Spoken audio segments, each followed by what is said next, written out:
Dawadalem Shimutara chacho shimpondoro shinoruma Baba, Baba muri kumusoro Baba, Baba muri kumusoro Baba, Baba, Baba, Baba zvikundishamisa Baba zvikundishamisa Amatese kufira mumvura Baba muri kumusoro Baba zvikundishamisa Baba zvikundishamisa Amatese kufira mumvura Baba muri kumusoro Baba muri kumusoro ndimi wandinotemba Baba muri kumusoro tibatsirewo Baba kana uri uroi kana zvimagamba tipisirewo Baba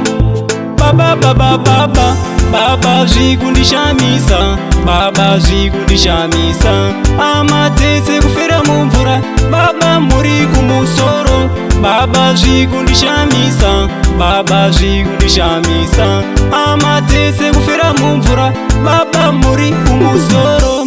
Mwari kana wari wambuya nawatsekuru kana wachigara wakatora zvimagamba isusu tiri wana apana chatinoziva tibatsirewo Baba apana chatinoziva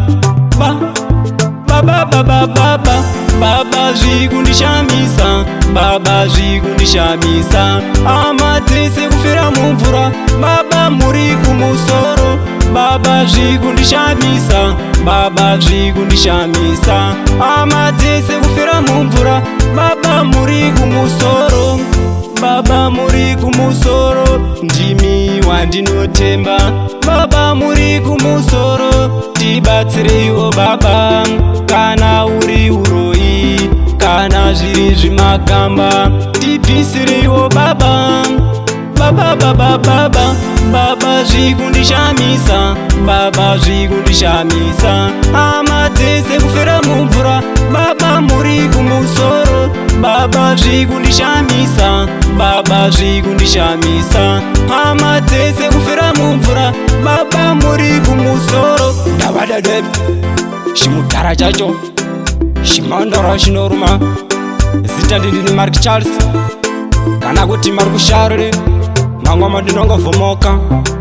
mangoma ndinongoita kuyerera semvura Dawadadem Baba Baba Baba Baba zvikundishamisa Baba zvikundishamisa Amatese kufira mumvura Baba muri kumusoro Baba zvikundishamisa Baba zvikundishamisa Amatese kufira mumvura Baba muri kumusoro Godze mangoma tinongoita kuyachika senzungu tingoti batai